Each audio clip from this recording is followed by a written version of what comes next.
shot me out of my body. I saw the back side, not here, and I remember looking at him, and all of a sudden I saw his hand blow up. And he also says, I didn't come to bring peace into this world, I came like a sword to divide. What if one of the most powerful religious films ever made was not just acting, lighting, and cameras, but a moment where something deeper pressed into the physical world? What if a movie set became a place where faith, suffering, and mystery collided in ways no one planned, rehearsed, or fully understood? For more than 20 years, whispers have followed the making of The Passion of the Christ.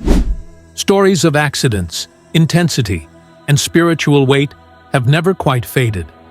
But in recent years, one voice has returned to the spotlight with claims that push the story far beyond cinema.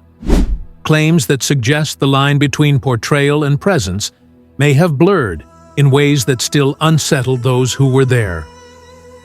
Before we go any further, take a moment to subscribe to the channel. It helps us bring you thoughtful, in-depth stories like this one, and it ensures you don't miss what's coming next. Now, let's step carefully into a story that sits at the crossroads of faith, art, controversy, and the unexplained. In 2004, Mel Gibson's The Passion of the Christ arrived like a shockwave. Few films had ever divided audiences so sharply or stirred such intense emotional reactions. Some viewers wept openly, others walked out. Critics argued, theologians debated, and Hollywood watched in disbelief as the film shattered box office expectations. At the center of it all stood Jim Caviezel, the actor tasked with portraying Jesus of Nazareth during the final hours of his life.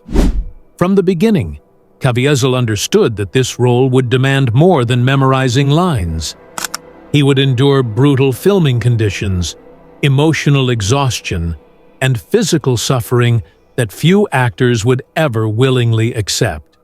Yet even with all of that, what he later described went far beyond method acting.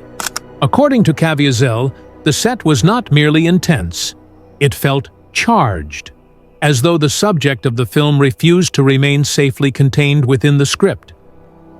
The most widely known incident occurred during the filming of the Sermon on the Mount. Caviezel was standing on an exposed hillside when lightning struck him directly. The bolt was powerful enough to injure others nearby and damage equipment. Against all odds, he survived. For some, it was a rare but natural accident. For others, the symbolism was impossible to ignore. Well, I was struck by lightning on the last shot of the movie. Wow. It's well known, I've talked about it before. Caviezel later said that moments before the strike, he felt a presence beside him.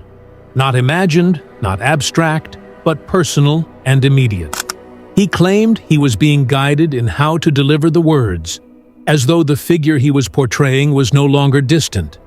Whether one interprets this as spiritual encounter or psychological intensity, the experience left a permanent mark on him. And it wasn't the last time something unusual happened. As filming continued, members of the crew began noticing changes. Caviezel sometimes appeared to speak quietly when no one was addressing him. His focus during certain scenes became so deep that people described it as unsettling. Makeup artists and technicians later recalled moments when his expression seemed unfamiliar, as though something heavier than performance had settled over him.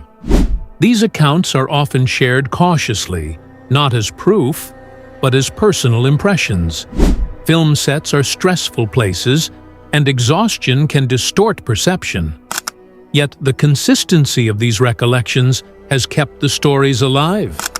Then came the scourging scene. The brutality of the Passion of the Christ is difficult to watch, and even harder to imagine filming. During one take, a whip struck Caviezel with unexpected force, tearing into his back and causing a serious injury. The wound was real. Filming stopped. Medical attention followed. Caviezel later said that in that moment, The pain felt shared rather than solitary. He described a sense that he was being shown, not just acting. For skeptics, this can be explained by adrenaline, shock, and emotional overload. For believers, it became another layer in a story already thick with meaning. What matters most is not how one explains it, but how deeply it affected him. From that point on, Caviezel said he felt increasingly unable to separate himself from the role. During the crucifixion scenes, filmed under harsh conditions, Caviezel experienced hypothermia, respiratory issues, and intense physical strain. Later, he would say that while suspended on the cross, he felt hands grasping his own. Not the hands of crew members, but hands marked by suffering. Some crew members recalled strange lighting effects caught on camera, flares that didn't behave as expected. These moments have never been officially presented as supernatural evidence, but they added to the growing sense that the production was unlike any other. Caviezel has claimed that some footage was considered too unsettling to release. These statements remain unverified and controversial, and they are best understood as part of his personal testimony rather than established fact. For most actors, the end of filming brings relief. The character is released, the story put away. For Caviezel, the opposite happened. He has said that the experiences followed him home.